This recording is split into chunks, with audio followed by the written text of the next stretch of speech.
Hey, my name's Ian Begley. You're watching the NBA Exchange with Dexter Henry.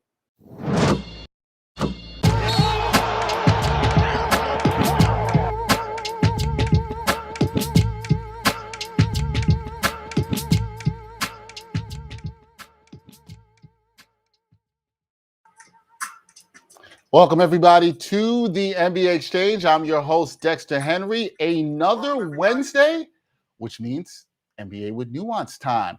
That means my man, Jarod Hector, will be joining us. We got a lot to talk about, including some things I'm very interested to talk about with the NBA. They might be doing too much, changing some stuff, what's going on with the Brooklyn Nets, and, of course, trade season coming up. So much to talk about. You know how we do. This isn't we haven't said this in a while. We haven't said this in a couple weeks, but y'all know that a lot of you out there like hot takes. This is not the time for hot takes. We don't do that here. But I don't have to say that. My man Jarod Hector says that all the time. Jarod, what's up, man? How you doing? Hey, I'm good, Dex. Always good to be on with you. Listen, if y'all want hot takes and all that crazy stuff, you know where to find it. You know what channels to go to. You want reason, discourse. You want some intelligence. You want some perspective. You want something with some gravitas to it. You know where to find us right here on Wednesdays. NBA with Nuance. NBA with Nuance, my man.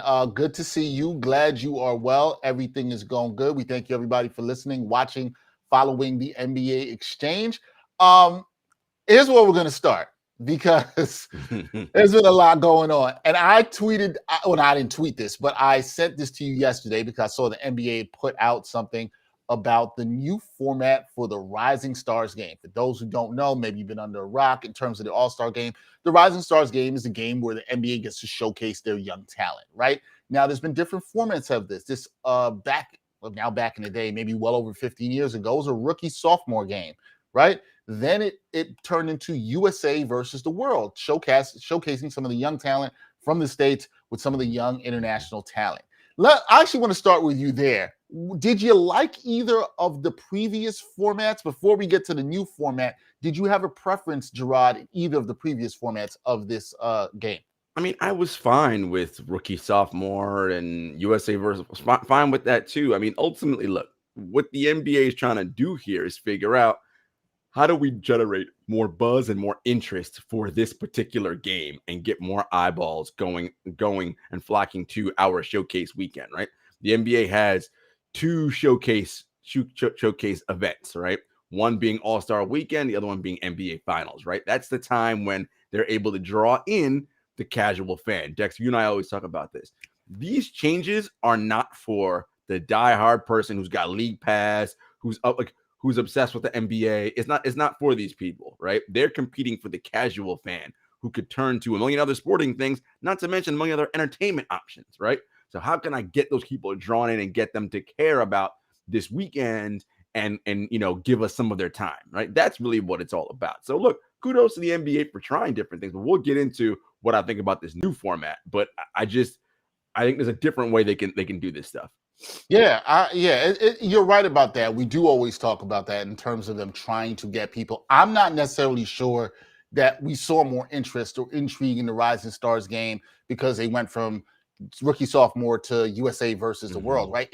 I'm looking at it, maybe you're right, maybe from a diehard fan's perspective, if you want to come and see young talent, you're going to come and see young talent. Exactly. You're going to watch a young talent.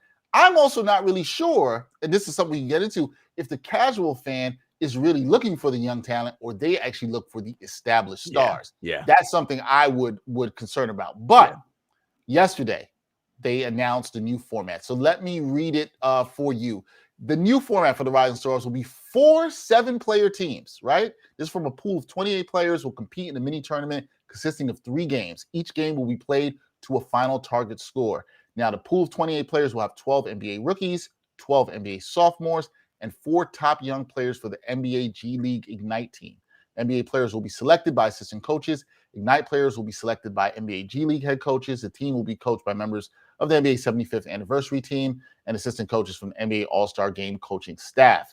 Coaches will select their team rosters in a Rising Stars draft. Each team will have 1 Ignite player. So the bracket will be like this: Team A versus Team B, Team C versus Team D. In the semifinals games, the 2 winning teams will meet in the final game.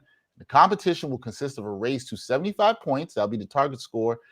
in honor of the NBA's 75th anniversary edition. I think they're doing too much with the 75. And the semifinal games will be played to a final target score of 50. The final game will be played to a final target score of 25 for a total of 75 across the semifinal and final round. Now, Jarod, that sounds like a lot. I felt like there was a lot for me just to explain that. I'm not sure if that's good. I saw this, and my initial reaction when I sent this to you yesterday was like, yo, man, they're doing too much. What did you feel about this? I just feel like it's a bit much. I don't even mind the G Leaguers in this. Right. I actually kind of like that. But what do you think about this overall? Well, it's so funny, Dex. When this happened, all the internet memes were out there with people being like TLDR, and they had the image of Zach Galifianakis from a Hangover with all the math equations over the board, like trying to figure out what is the NBA talking about, and everybody's getting a laugh off, right? But I took a step back, right? And again, I go back to, well, what is the NBA trying to accomplish here and what is going on? We know that there is a television rights deal coming up soon, right? The NBA, as we all know, sells its package, right? Its product to networks, and they pay for it and air it. The networks that have it right now are ESPN, ABC, right? That conglomerate, which is owned by Disney, and Turner TNT, right? Those are the two networks that control the NBA in terms of delivering it to the masses. It's up for renewal. Who's going to pay the next 8, 9, 10, 11, 12 billion, whatever the number is for that? The NBA has a problem, Dexter, in that ratings have been going down the past few years, right? So they are trying to figure out, how can we juice this thing back up, add some more intrigue again to get our numbers up so that when we are selling the package to whomever, Amazon, Netflix, Apple TV Plus, whomever, to say, hey, man, look, our All-Star Weekend draws in X, Y, and Z, whatever the situation may be. And I think it's important that happens for the leagues. That's why we're seeing a lot of these tinkering with the All-Star Weekend product. The other thing is, the league has talked about it for a while, this idea of, we saw the success of the play-in tournament. There's already going to be, we know it, an in-season tournament is coming, right? That's on the dockets. So they're also playing with this idea of, how do we get fans to accept this idea of there's something else that matters to play for here? And I think ultimately, look, sports in the way we know it, Dexter, has to change, right? In that, right, in order to get younger fans, right? Because look, we're old, like we're not old, but we are no longer 10, 11, 12, like wide-eyed, like, oh my God, it's the greatest thing. That's not our life anymore, right? Like, so how are you going to attract a new generation of kids who have grown up with nothing but technology, things being done differently, right? How do we give a game to them that they're going to want to grow with and watch it into their 40s, 50s, 60s, 70s, whatever, do it with their kids, the whole thing, and keep the cycle going? That's what they're trying to do, right? How do we grow that next group of fan base? And look, this is one way to do it, and I like the idea. I think it's sort of like you're band-aiding the problem, right? Putting lipstick on a pig. If you're going to make changes, let's do radical changes, right? Let's redefine the whole thing. And you know where I'm going with this, with length of the season. Like, if you really want to change stuff, let's really do some significant changes and stop nibbling around the edges. Well, you and I agree with that, right? We're talking about changes to the overall product. Like, how can we make the NBA product actually better?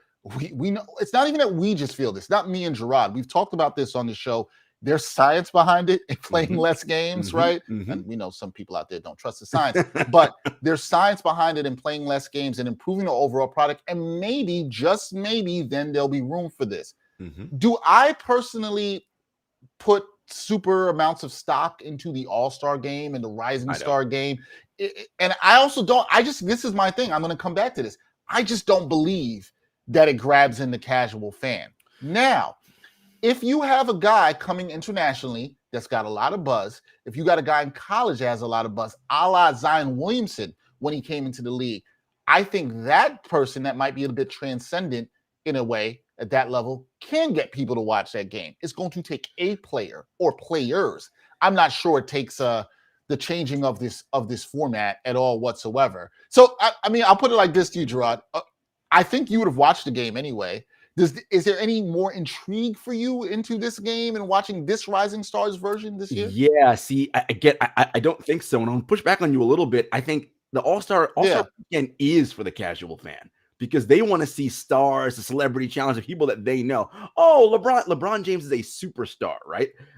Stephen Curry is a superstar. Those are household names, right? That's who people who do this want to tune into.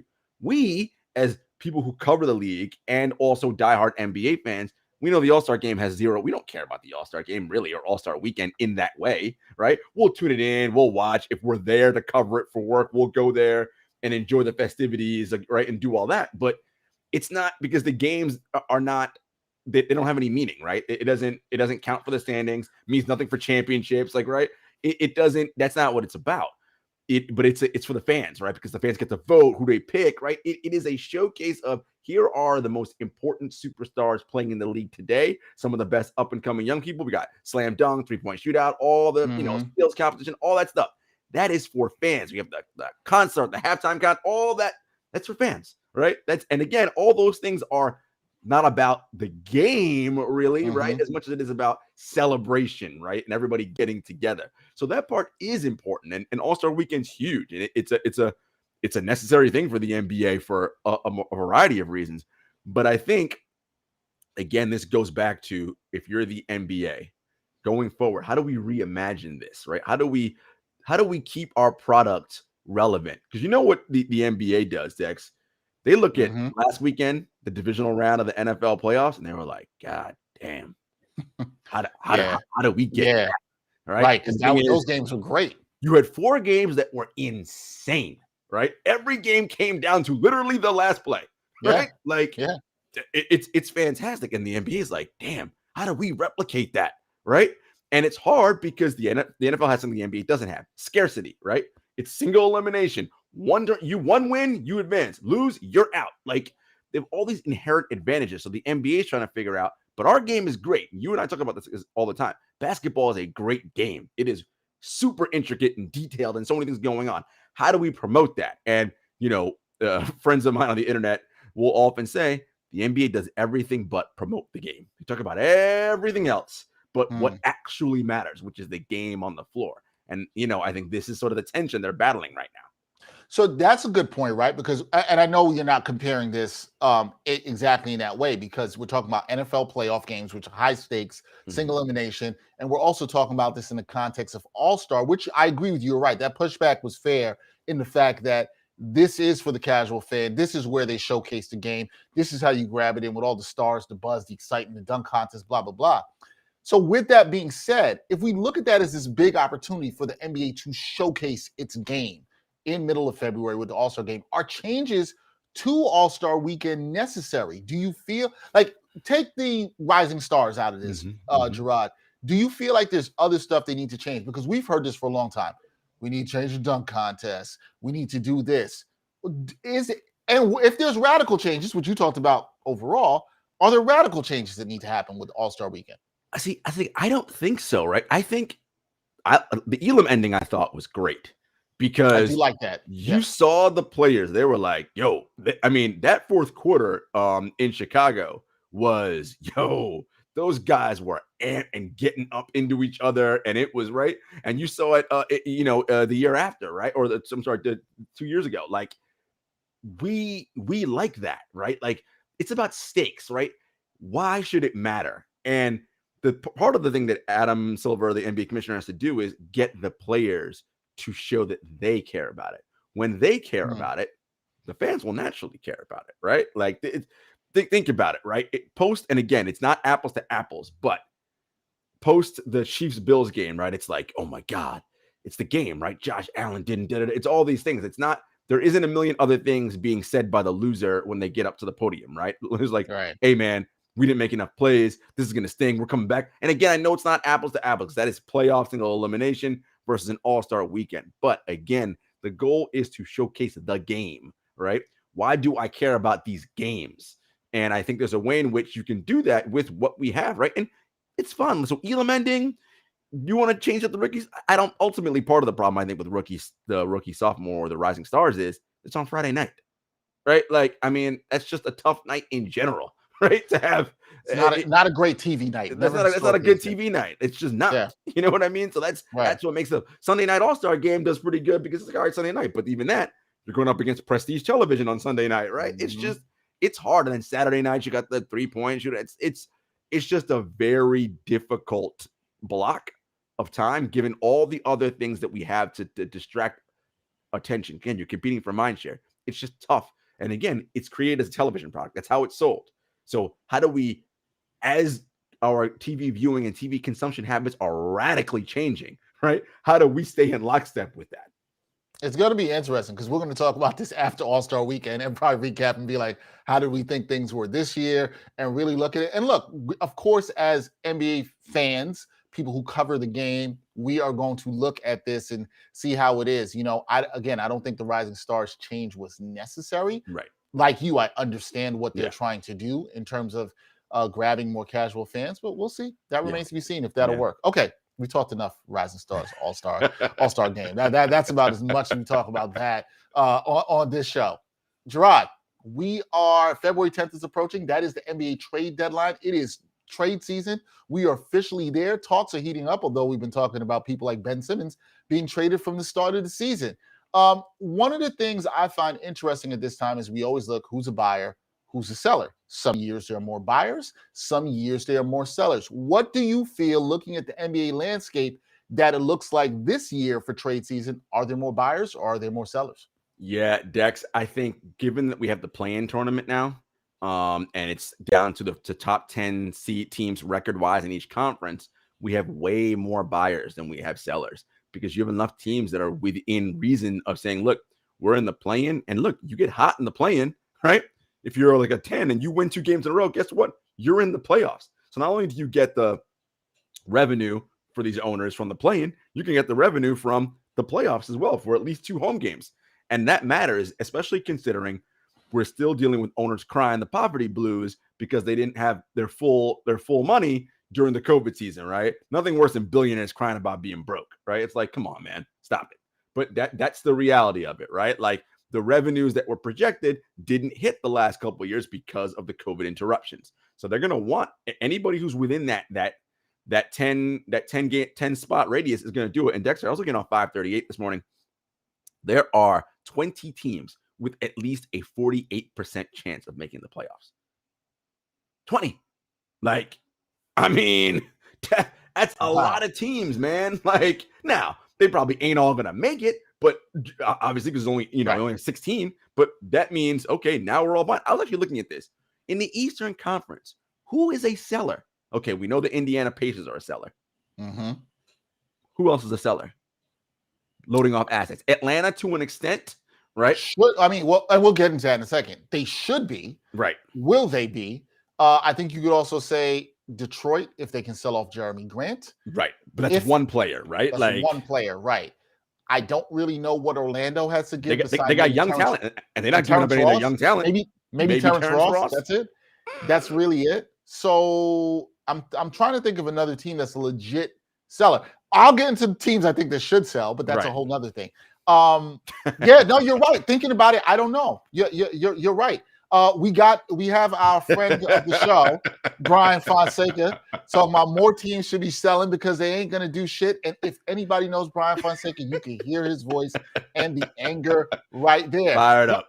But here's what we got to know from Brian. Brian, you want your Miami Heat to be a seller? You don't think they're sellers. You think they're buyers. Of course, we'll see. No, but it's a good point, Jarod, because I don't know who else can be sellers in the East. That's a great point. And what do you say? 20 teams have a 48% chance of making the playoffs, not to play in the playoffs in the NBA, according to 538. So that's insane and crazy right now.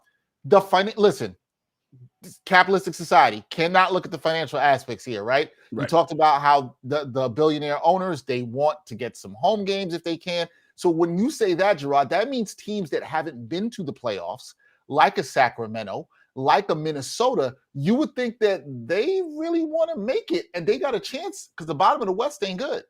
Oh, they for sure. I mean, Minnesota right now is in the play-in. They're like 9 or 8, if I'm not mistaken. They're right in there. It's interesting. So many teams are going to talk themselves into making moves, right?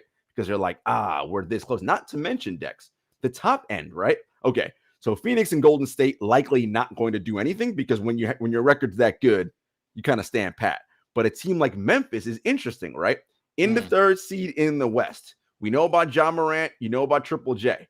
Okay, going forward, can you be legitimate with Desmond Bane, Zaire Williams, Dylan Brooks, Brandon Clark, right? Are those pieces enough? Now, they could be if Triple J is exactly what he's supposed to be, but he's not quite there yet. So if you're Memphis, do you then say, all right, we package Zaire, D'Anthony Melton, and some picks, and we try to step up and get something, right? We have to give up Desmond Bane. Do you give up Desmond Bane if you know you're going to get Jaylen Brown? Because now you're John Morant, Jaylen Brown, Triple J. Let's just say, even though the Celtics are saying Jaylen Brown's not available. Well, that trio makes you a little more interesting right now, because now you have in the playoffs, when this man, we talk about this all the time, who is the person who can create off the bounce for themselves when it gets super tight and you need a bucket? Okay, you got one in Ja, but one is usually not enough. Who else can you get, right? Now I got two with him and Jaylen, right? Do I make that move? And these are the questions teams are wrestling amongst themselves. How do we do that? What makes the most sense? Yeah, no, there is. Of course, our guy Brian Fonseca, of course he had something to say about the Heat. Says the Heat should just move KZ, Keith, and a second rounder for Nick Batum. Not a bad trade. And wait till Oladipo gets back, and that's that on that. Thank you, Brian. I'm sure you'll have some more Heat commentary for us. But let's get into this, Jarod. And this kind of goes into what Brian brings up, because he thinks the Heat should be buyers. Which teams... we talked about whether there's more buyers or sellers, but which teams do you think need to be buyers? Like, not should be, they need to be buyers because they need to go get something and do something right now. I mean, like in the East, Brooklyn has to be a buyer, right? But a buyer for what? And we'll say Brooklyn later, because we'll get into that with Ben Simmons and all that. I don't know if anyone needs to be a buyer, but I think that teams are going to be like, no, we should buy right now, right? Look, I think the Knicks might convince themselves that they're buyers, right? The more they hang around at that 500 mark, because part of their problem is Tibbs, right? Tibbs is a grinder. He's like, I'm winning every game. That's part of the reason why Cam Reddish ain't getting any burn right now, right? It's like, because Tibbs is like, I don't trust him yet, and I got to win every game. And it's like, my guy, like, it might be okay if you don't win every game. Like, it's cool, but that doesn't work with Tibbs. He is not a eye on the future and eye on the present simultaneously. It's all about the immediate and the right now. So that's one, right? You're looking at the Atlanta Hawks. They've already moved off of Cam Reddish. Do they move off of John Collins to do what exactly though? Right? Like, again, like, what to do what? What what everyone's looking for, Dex? Someone's looking for, we need that wing. Okay, yeah. Everybody needs that wing. Where are they? They don't grow on trees, right? Kevin Durant and Paul George, these dudes ain't just out there to get, right? Like, that's not a thing. So Jeremy Grant's the one kind of sexy name. He's still injured right now, right? So you got to even wait for him to come back. If you're Golden State, this is your window right now, right? You can win a title this year. But you have a little bit of an issue as it relates to your center position, because while Kevon Looney's great, he ain't the answer when you're playing against DeAndre Ayton. And as good as Draymond Green is, and by the way, Draymond's got a back issue right now that's affecting his calf. So that still remains to be seen. Do you say, what are we doing? Like, the potential of Jonathan Kuminga and Moses Moody and James Wiseman sounds great. And they could be great. But that's what that is. That is potential. Will either of them ever be as good as Miles Turner is today? I don't know. They could be. Do you think Golden State should definitely be a buyer because of what you just said? The fact that they could win a title. They've played fantastic this year. Some injuries as late as you mentioned with Draymond. I feel like they've got to go, if they can, go get somebody. And it sounds like you're saying, from just mentioning Miles Turner, go upgrade that center position. Correct? I think so. I think, look, you don't know how many more years of peak Steph Curry you're going to have, right? Like, and let's also be clear about something. He's not shooting the ball great the last month to 6 weeks, right? 32% from three in about that time, right? Right. So not great, right? And yet you're still maintaining because your defense is excellent, right? Why not add another rim protector in Miles Turner and someone who can space the floor out the three? Gives you even more space out there, right? Like, I just, it's not that I'm a Daryl Morey like worshiper, but Daryl's point is, you have a 5% chance of winning the title. You got to go all in. And again, we also talk about this, Dexter, injuries, and you never know what is around the corner. Someone I love to talk about all the time is my cousin. He is a bird in the hand guy. Yeah, because he's a Knicks fan. I'm always talking about, but you guys got your picks. He's like, Jarod, don't tell me about draft picks and who I'm going to get. I don't know what those people are going to be. Talk to me about the bird in the hand right now. I know this person is good today. I don't know what X is going to be 5 years from now. He could be good. He might not be. But I know what this is. And there's some truth to that, right? So particularly when you are a team like Golden State, see, where it doesn't matter for the Knicks is y'all ain't that good. So you should be looking towards the future. But a team like Golden State, when you have a chance and you have one of the best records in the league, you got to look, man, bird in the hand, right? What can we do now? What about teams that I would say are, you talked about Memphis because they could be a buyer. I think that's legit to talk about them in that way. We talk about this team a lot on this show and other shows. What about the Utah Jazz? Because we know what their problems are on the perimeter. I feel like they should be a buyer. I feel like they better be buying because we know they can't guard anybody on the perimeter. Are they in their list of teams, especially in the West, that should be a buyer? For sure. I think Utah is the kind of team where they may have to do a little bit of addition by subtraction, right? Give up some of that elite spacing and three-point shooting to give yourself a little more sturdiness on the wings to defend, because that's their problem, right? The minute teams start attacking them at the point of attack from the wing, they have nothing. Bogdanovich, Ingles, those guys get cooked out in the open floor, right? Like out on the wing. And Donovan Mitchell, the point of attack isn't great either, right? So now you ain't gonna get rid of Donovan Mitchell because he's so excellent offensively. Fine, but do I need Mitchell? Do I need Ingles and Bogdanovich? Like, do I need both of them? What can I do that will still give me enough good enough offense that will help Rudy on defense so he's not out here on an island trying to guard five guys, right? Is Jeremy Grant that answer, right? He could be a good fit there. I could see him. Okay, we got to bring up this team. I don't know if you know where you're going to put them in this, so I'm just going to throw this team out there. I don't know if they're buyers. We're going to get to sellers in a second. What are the Lakers doing? Because should they be buying? You're hearing clamoring. You're laughing, but you're hearing clamoring from Lakers Twitter talking about we should go get Jeremy Grant. There was a report a couple weeks ago that they offered 2 second-round picks to try to get Cam Reddish.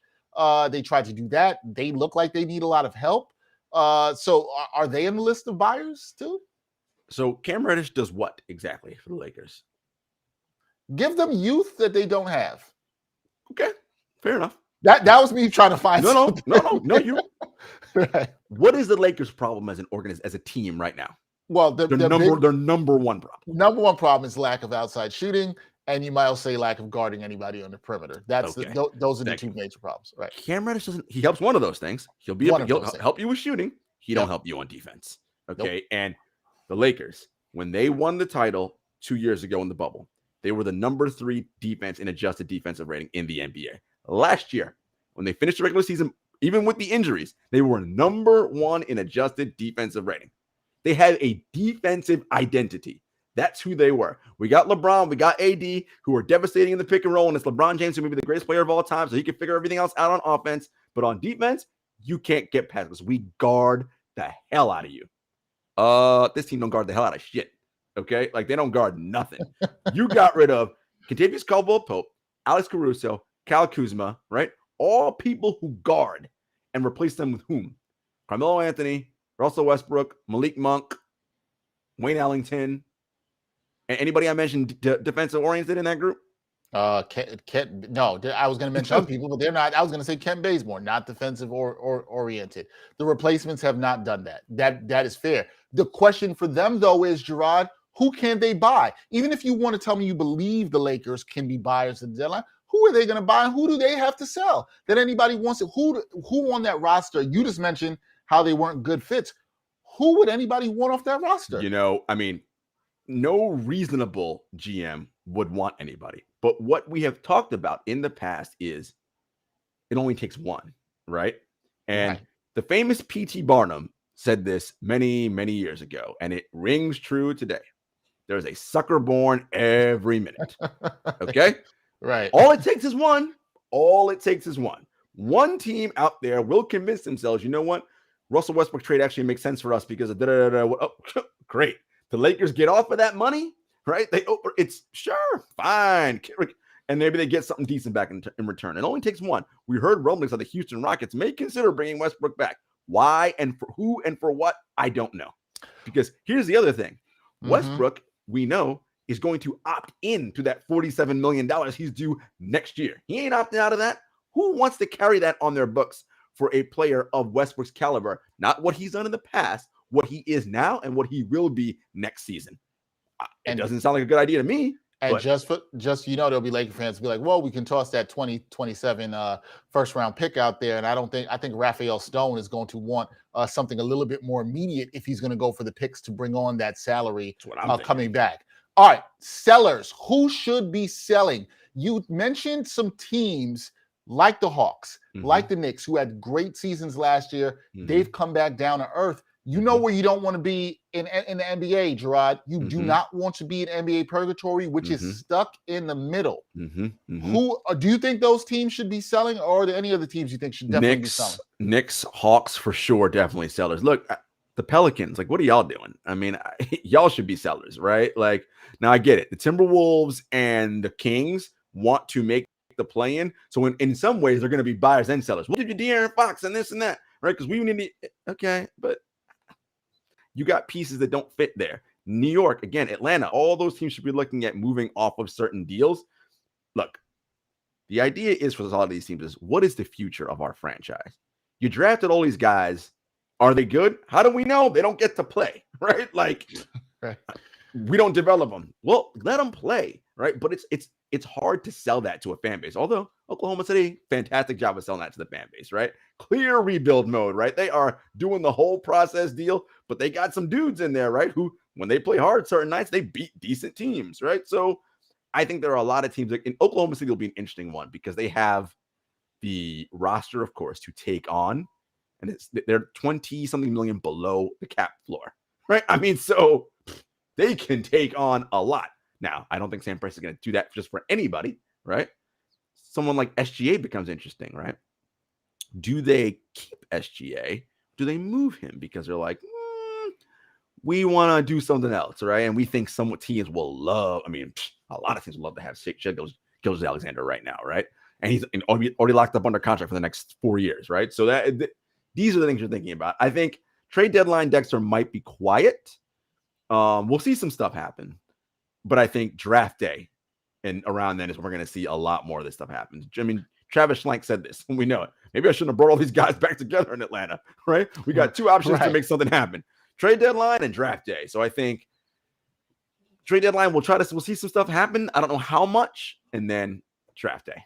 Yeah, and last thing on the trade thing is I think a lot of it, as you noted at the top of this trade discussion, gets muddied because of the now play-in. You got teams thinking they have a chance to get in that probably shouldn't think they have a chance to get in. And I'm somebody who likes to play in, so I want to be on record for that. But we can talk about how it does affect the trade deadline, and I wonder how we see it now 2 years, the second year into the play-in, who will be buyers and who will be sellers. But look, I'll say this, as somebody who's been rooting for the Knicks, if they were sellers, I talked to you about this yesterday, it wouldn't bother me at all. Right. Look towards the future, but head coach, front office, aligning on that. Your future it's not that easy. RJ Barrett, quickly, potentially Cam Reddish, right? Like Obi, Quentin Grimes. Quentin Grimes. So that is your future, I believe. So why are we holding on to Taj Gibson and Derrick Rose? I mean, and I know why, because Tibbs is a grinder and I got to win. But guess what? That culture's already established now. I think they feel that. So now do we kind of say, Tibbs, can you change your philosophy? And if you can't, well, anyway, that's a conversation. That's a conversation to rile the Knicks fan base up another day. Let's talk a little bit about a player that plays across town from the Knicks, James Harden. A story came out yesterday in Bleacher Report. Sources explaining why James Harden will welcome a new scenery next season. This was a story by Jake Fisher of Bleacher Report. Now, Harden was asked after last night's game with the Nets playing against the Los Angeles Lakers about it. He said, look, you didn't hear it from me, so these rumors aren't true, blah, blah, blah. But we were texting last night during the Laker game, Nets game, and we were like, Harden don't look too happy out there. And let's be clear. Full disclosure, folks, Harden probably didn't look happy out there because he was playing with dudes who could not hit shots, right? We know Kyrie isn't playing at home. Kevin Durant is out right now. But to put a whole bow on this, James Harden can be a free agent after the season. He did not sign a contract extension with the Brooklyn Nets, Jarod. Do you think it's very possible? Been linked a lot to Philly and Daryl Morey. Do you think it's possible James Harden can be looking at some new scenery next season? So let's zoom out for a second here, Dex. Nets GM Sean Marks is not one to often be forthright in details happening around the team, right? So when he comes out and says something specifically, it's a good likely it's already going to happen, right? Okay. Before training camp, this is when coach and GM media days were happening. Kevin Durant extension signs. We expect Harden and Kyrie to sign before the start of training camp. It is January of 2022, and neither are signed beyond where their current contract is. The Kyrie Irving contract extension was taken off the table for the obvious reasons, his unwillingness to get vaccinated, all that, yada, yada.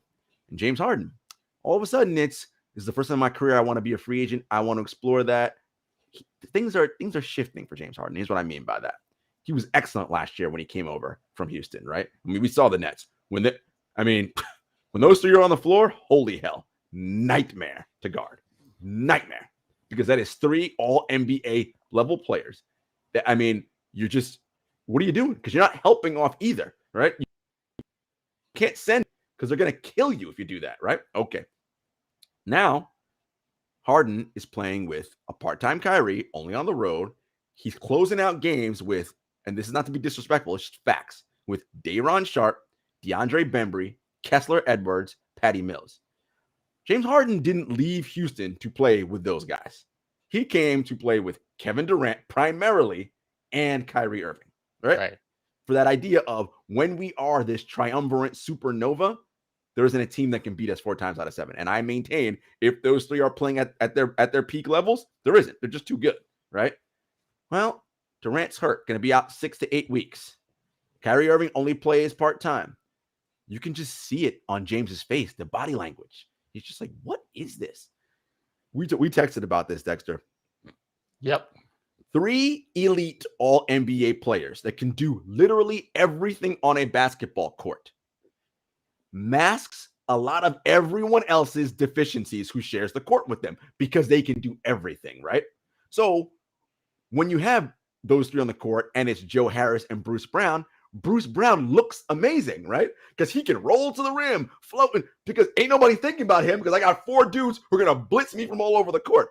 Well, when I only got half a dude now, all of a sudden, Bruce Brown doesn't look so good. Why is that? Well, because he's got to do more than what his skill set allows. Oh, open 3 in the corner? Yeah, you go ahead and do that because I know you ain't going to hit that shot, right? All the different things that are happening now. Ooh, James Harden's coming on a pick and roll. Let's blitz him. Send 2 at James Harden because what's Nick Claxton going to do with the ball in the middle of the court? I ain't worried about him. This isn't a James Harden, Kevin Durant pick and roll. It's not a James Harden, Kyrie Irving pick and roll. It's not a James Harden, Joe Harris pick and roll, right? Like, so I'm not worried about anything.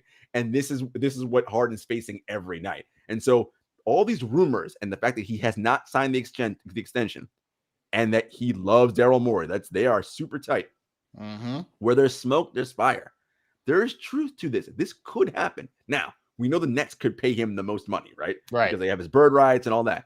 But hey, man, we could do a sign and trade. We could do a lot of different things. And I know where you're going next with the next thing you want to ask. I think this could be a good thing for them if indeed it does play out the way it does. Yeah. So the next thing with that is, okay, should the Nets deal Harden, right? If you think the smoke is there and where the smoke there's fire and you believe that and you're reading the tea leaves and looking at all this stuff and you know he's interested, or you get to the end of the season, he's like, look, I want to go to Philly. They have a young player, assuming Ben Simmons doesn't get traded at the deadline, assuming that. Mm-hmm. Or now, it's part of trade season. Should the Nets deal Harden? Should they do it now? You talked about now. You talked about draft day as a possibility, as a time to make moves. Should they look to deal Harden, especially if he's not happy here and he's looking around saying this is not what they signed up for?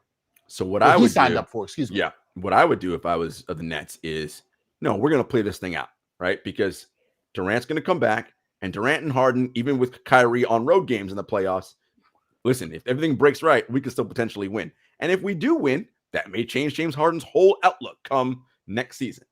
But let's say they flame out in the playoffs again and stuff happens, yada, yada, whatever. If you're the Nets, okay. Kevin Durant's the linchpin. He's already locked up under contract, right? Would a move and would getting Ben Simmons be exactly what this team needs? Now, your challenge here is Kyrie Irving, because we don't know what the deal is with him, right? Is he part-time? Is he full? Well, right? That's the piece you're worried about.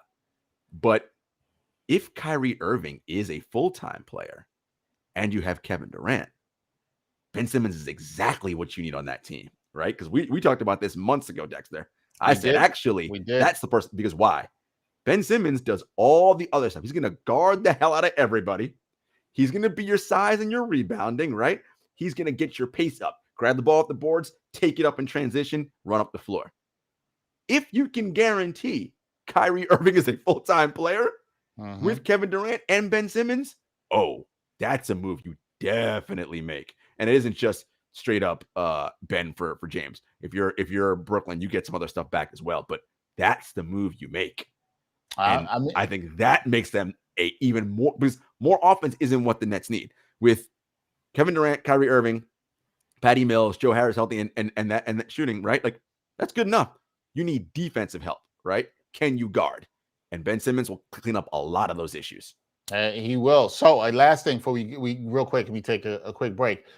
Are the Nets in trouble? Because when I look at the roster and I look at what they got out there, and when I say in trouble, I mean without the 3 stars. If you've listened to the show, listen to the segment, Jarod has always said this is a team that was constructed around these 3 superstars. This is how they were built. When you have 1 out, it hurts. When you got 2 out, it's really hard for it to see it functioning, or one of those stars are taxed. So, because of the uncertainty of Kyrie Irving, because of the uncertainty that we don't even know how Kevin Durant's going to look when he comes back and how taxed he might be, and James Harden possibly being unhappy, are the Nets in trouble? Because I feel like right now, Jarod, I don't feel as great about them winning the championship as I did a couple months ago. Yeah, I think, look, if you're a Nets fan, you're concerned right now with how things are playing out, but they're also still 29 and 18. They're only a game back of Miami for the 1 seed. I mean, so I think they can weather this storm, because they're gonna, as luckily for them, the bulk of their next several games are going to be on the road, which means James Harden and Kyrie Irving, right? And when those two were playing, they played pretty well, right? So if they're able to come through this 500, a little bit better than 500, by the time Durant comes back, I think this is an injury that he's had before that I think he'll be able to bounce back from fine. And again, having those 6 to 8 weeks off may actually be a blessing in disguise for him, because he's not getting miles on his body.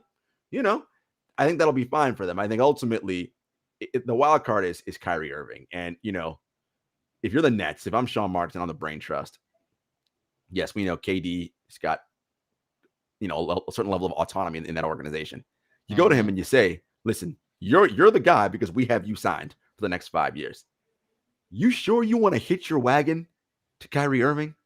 This dude's unreliable. We don't know what the vaccine mandates are going to be a year from now. Everyone's saying, oh, they could clear up, but they could. They could also not change. Right? And he has been very adamant and clear that he is not getting the vaccine. So does that make sense to you to rock with that?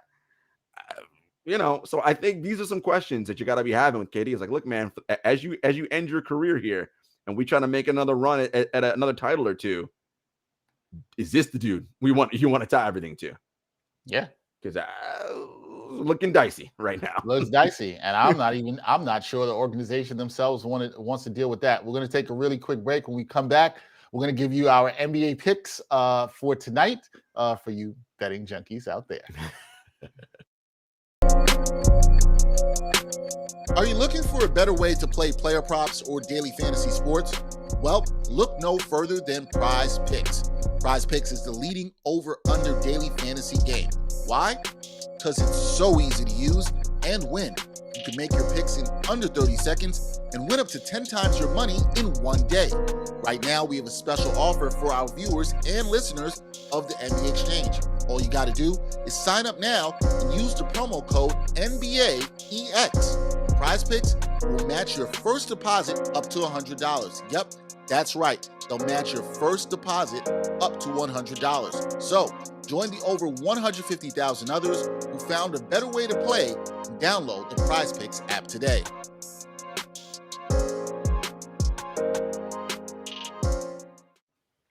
All right, time for some NBA picks. Be sure to check out Prize Picks and sign up. We've had some people sign up already. Really good.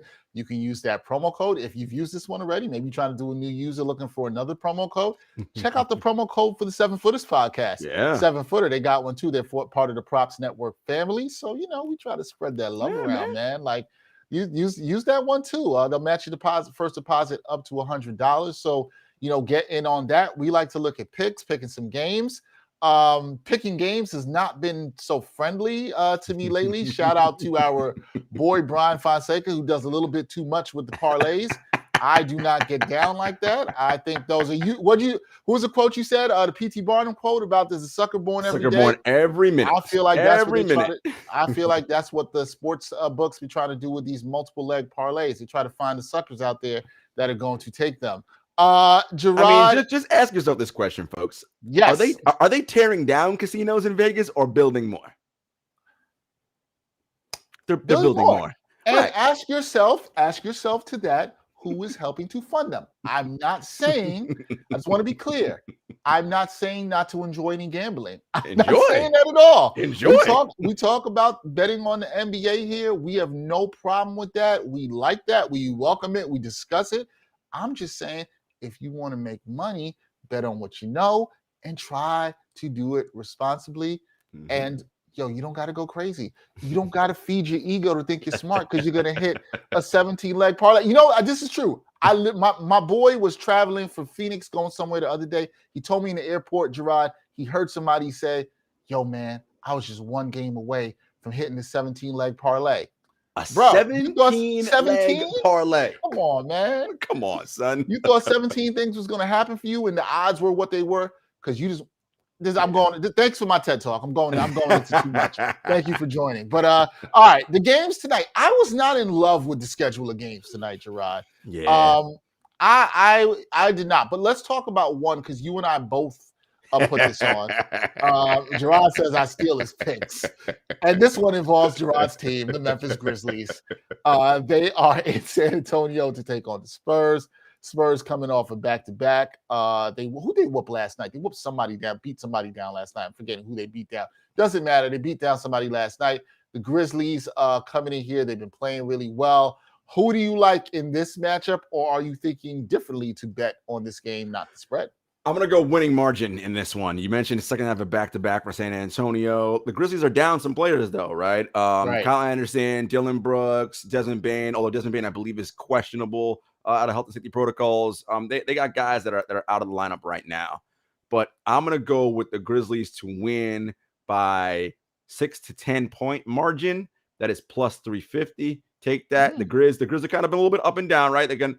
After winning like 12, 13 in a row, they're kind of off on, right? They have tough time with Dallas Maverick fans out there talking smack like, y'all don't want to see us come playoff time, all that. And it's like, Whoa. let's chill. Like, yeah, let's be easy. But I'm going to go with the Grizz tonight.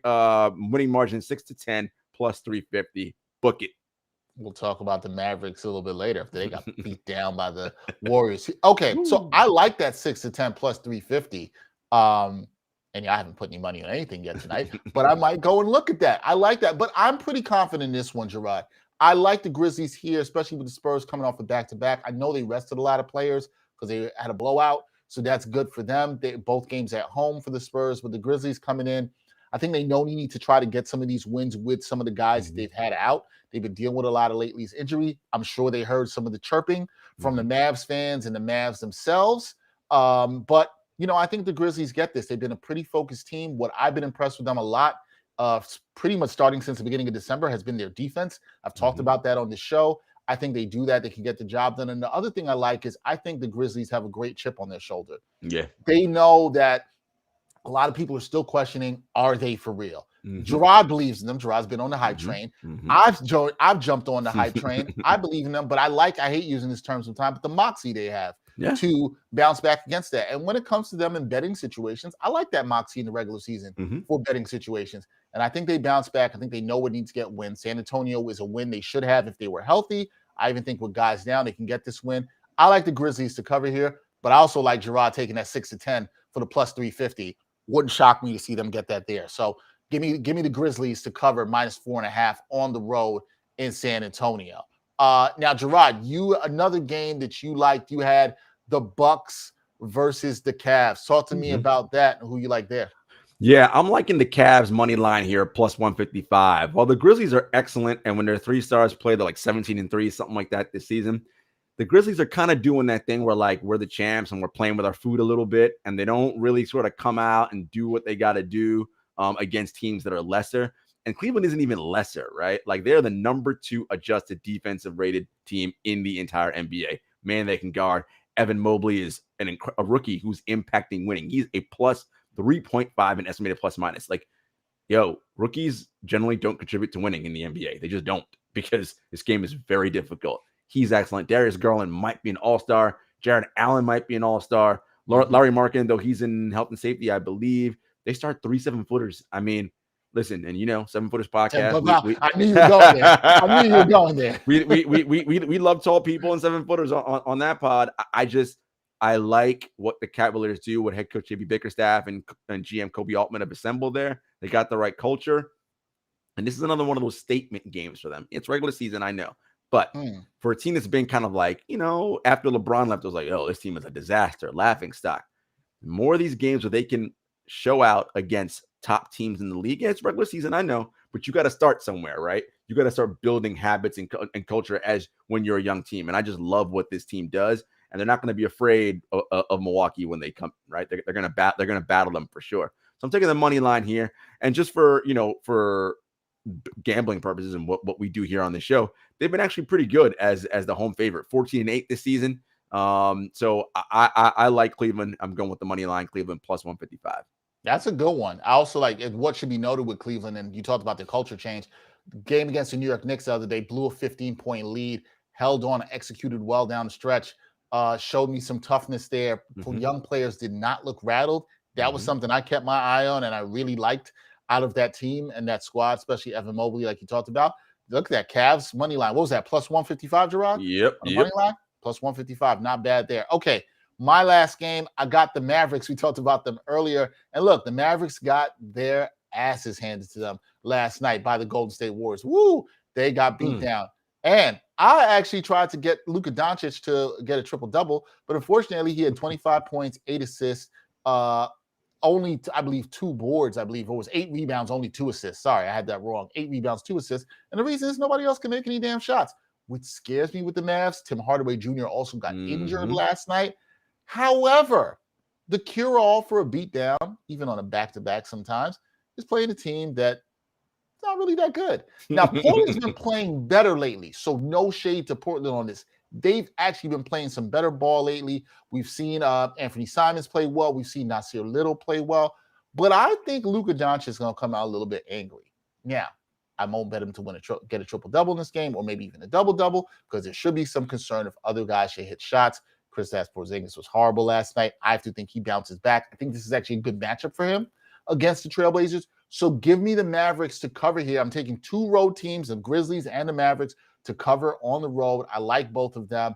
Throw a couple dollars. I wouldn't go crazy on the Mavericks because I don't trust the outside shooting. But if you want to throw a couple dollars there, do it.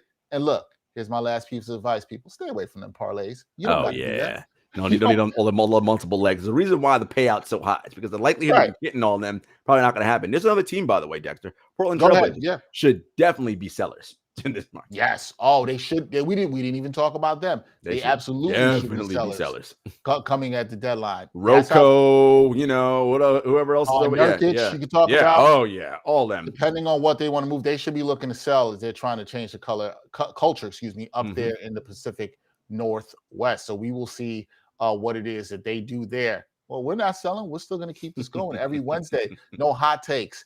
Giving you some nuance. We'll be doing that every Wednesday. That is it for this edition of the NBA Exchange. Please continue to support our content on Backpack Broadcasting and the Props Network. You can support us through Patreon. Definitely check that out. Special thanks to all our patrons who make this possible. We appreciate you. Once again, guys, Prize Picks, our partners, check out that promo code NBAEX. Get your first deposit matched up to $100. Be sure to check out my man, Jarod Hector. You can catch him on the 7-Footers podcast. They are live every Tuesday. Watch them on the Props Network. Also check them out on True Hoop. They do their thing every Monday and Friday. Please check them out too. They go live as well, and they have fantastic content. So be sure to support that. For Jarod Hector, no hot takes today. I am Dexter Henry. Not sure I have any more hot takes to bring up at all today. I think we're done. Any hot takes from you, Jarod, before we go? Nah, you know me. I ain't got no hot takes, man. Let's just hot be takes? reason and nuance about this. Nope, no hot takes, man.